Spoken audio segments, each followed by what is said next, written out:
So I don't like coming on shows and opening things up with a negative comment or something that's more of a hot take or just my own personal take that gets people saying Jay's being negative, Jay's throwing stones at so-and-so. And so sometimes you got to do it. I've had to do it this week about Ryan Day. I didn't want to open this up about negative stuff with Will Howard. What are some weaknesses that you see in his game? Yeah, certainly inconsistency being the first. You don't know. You mentioned it. Right. Which version of Will Howard you're always going to get from his QBR and what that looks like game to game. And look, if you go up and down his stat lines, which I need to add some context, the Iowa State game where he was 24 for 48, there was a snowstorm where there was 1.5 feet of snow on the ground in that ball game in Manhattan. You look at the Texas game where he's at negative 23 rushing yards, I think what the number was. That's because the Texas defensive line was dominating Kansas State. And he still threw for 327 yards. Look at the Kansas game where he only had 165 yards, 2 touchdowns, 1 interception. I watched that one start to finish, and he looked bad. I walked away thinking, I see why Kansas State fans are ready for there to be a new era in Manhattan. The Baylor game, though, 19 for 29, 235, 3 touchdowns. Felt like that game encompassed what he does best, and that is play. When playing an inferior opponent especially, he plays up and puts on a show. Watching that game, there was nothing Baylor could do, despite being, them being porous, to stop him. Houston, crisp. That TCU game, he just does enough when asked to do so. But with that comes the inconsistency on the top side. When you need somebody to go win the game at the end, is Will Howard always going to be that guy? No. The answer is no. He is not, to me, elite or national championship caliber because he has not shown that level of play consistently enough. I was hoping that was a different response to that statement you made. I was hoping you was like, oh yes, he can, but no, he can't. Which really, in my head, as you're saying that about him and weaknesses, he's surrounded with talent that's different than what he had at Kansas State. 100%. So 100%. With the receiving room, that is, I think the receivers next year are actually going to be better in totality than they were this year. I'm not the biggest Julian Fleming guy in the passing game. Yeah. I understand his leadership. I understand his run blocking as a receiver.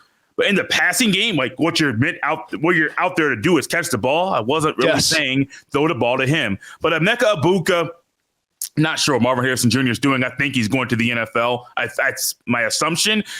But with the younger receivers there, Will Howard will have so much talent at receiver and then also talent at tight end and running back that will make his job easier. So some of the inconsistencies you've talked about, I wonder how the elevated talent at Ohio State will maybe limit the inconsistent play that he had at Kansas State. Yeah, that's why I put a pin in those for 2 reasons, really. The first being the talent at Ohio State is better than Kansas State. You can't argue with that. The second reason I throw a pin in it is injuries. If we see a completely healthy Will Howard the rest of this year, can he be what Michael Penix Jr. was?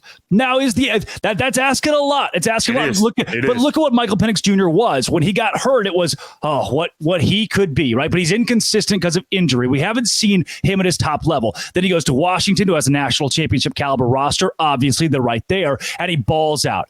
Will Howard can do that. I can't confidently say that he will because of what I've seen, but he's got that potential, and I've seen that in flashes. Now with the talent of Ohio State, given that he has been tossed the key. He went from having a real blue chip 1994 Chevy top. Yeah. Well, he had like a good old-fashioned, it's still running at Kansas State, and I love that kind of blue-collar football. But at Ohio State, here's the keys to the Maserati. Drive it. And as long as he doesn't drive it off the cliff, and I don't think he will, now with this level of talent, staying healthy, getting oil changes when needed, he's going to be just fine. And that's why, Jay, I think this is a win for Ohio State because Will Howard's upside and experience gives him an edge. Well, do I think he is the key that could beat Michigan?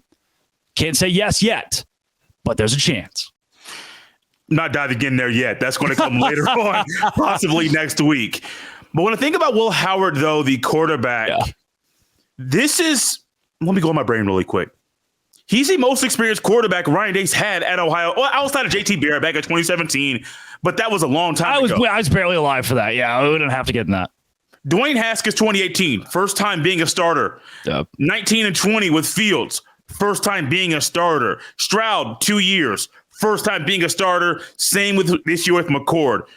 Will Howard has the most starting experience out of any of Ryan Day's quarterbacks outside of his first year as Ohio State's OC.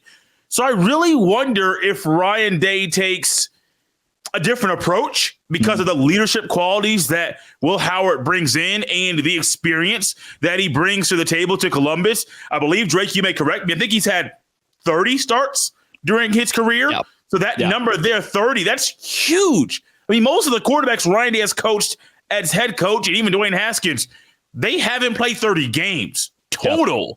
So now you add in 30 starts, you add in the experience, you add in the arm, you add in the talent, the dual threat, which is so weird, 6'5", 240, but the dual threat impact that he has on the field. Buddy, I'm looking to see what kind of version of Ryan Day we get next year. That's correct. Does he kind of take a different approach of the offense, back off a little bit, and be more on specific with the task of helping Will Howard?